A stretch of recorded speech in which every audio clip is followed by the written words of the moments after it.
Dark Rabbit Has 7 Lives is every bit as awful as that title is. I can't believe I made it through it. It was that bad. It was truly terrible. I mean, it's got like all the elements I really don't like in anime. I mean, I like vampires in Western stuff, but vampires in anime leaves a lot to be desired. Let's just say that. So let's run off with the annoyances. I mean, obviously the title tells you that somebody has 7 lives, and well, that would be Dear MC-kun. But it isn't just 7 lives, it's like 7 lives per episode, and sometimes more, because they're gonna plot armor him to heck. He can just die, come back to life, die, come back to life. I mean, it meant nothing. It meant nothing when anyone at all died in this series. Anyone!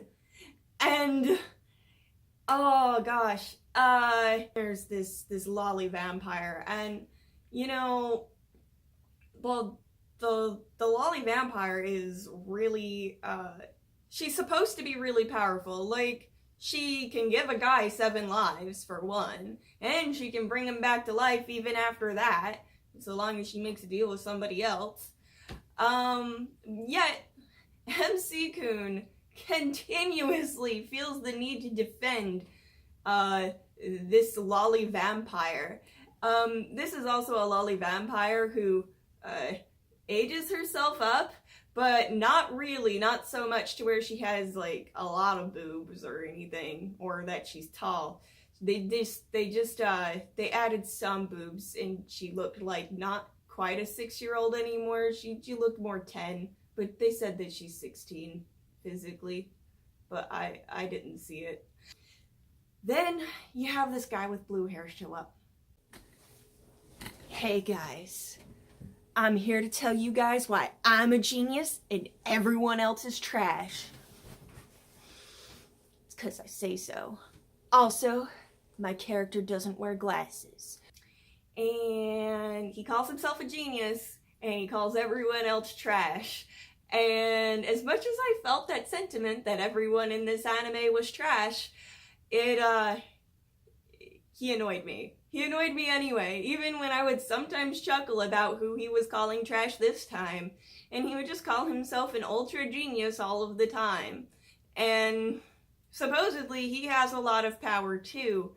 But, you know, MC-kun's gotta save the day. He's gotta push himself even though he keeps dying. I mean, he's just cannon fodder. And there's this other lolly that behaves as a total, like, fake child. Like, this is, like, full age play mode.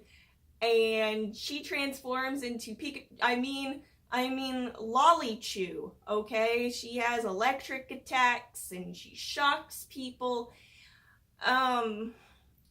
She does the lolly thing. Also, you see her pantsuit a lot. Even in, like, the little credit sequences, you see the pantsuit. It is an ecchi vampire action supernatural show based on a light novel, as if we couldn't tell.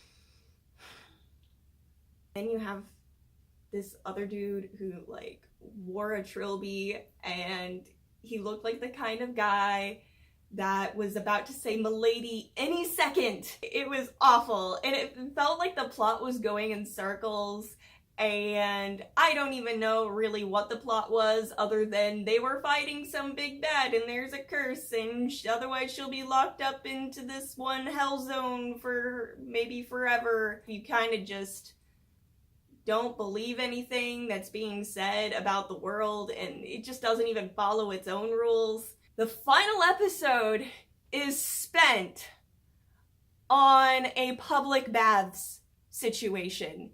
Instead of tying up any loose ends like we may have wanted, they spend that entire episode pretty much to just have this probably the best episode, actually.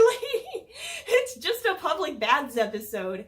And on one side of the wall, you've got a bunch of lolly fan service. And on the other side of the wall, you've got yaoi.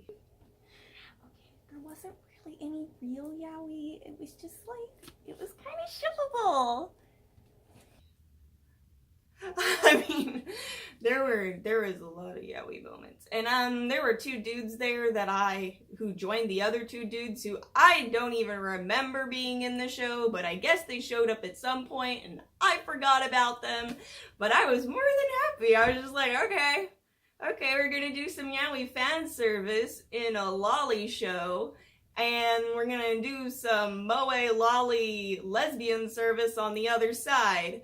Okay, do whatever you want, show. It sure as heck was more entertaining than watching MC-kun die over and over. And then you have the last minutes where they set up a total cliffhanger, which, I mean, there are two specials in an OVA, but the OVA apparently is a side story. So I think this is one of those shows that has no ending. No ending. No season 2. It like, oh gosh, it feels like a joke because they were saying, oh, I thought we were over already, and I'm just like, yeah, how unfortunate this doesn't have a season 2.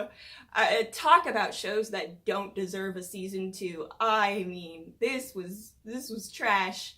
Consider watching something else. Unless you're doing the Crunchyroll challenge like me and watching just every show. I mean, Godspeed. Go for it. It was pretty bad. 1 out of 10.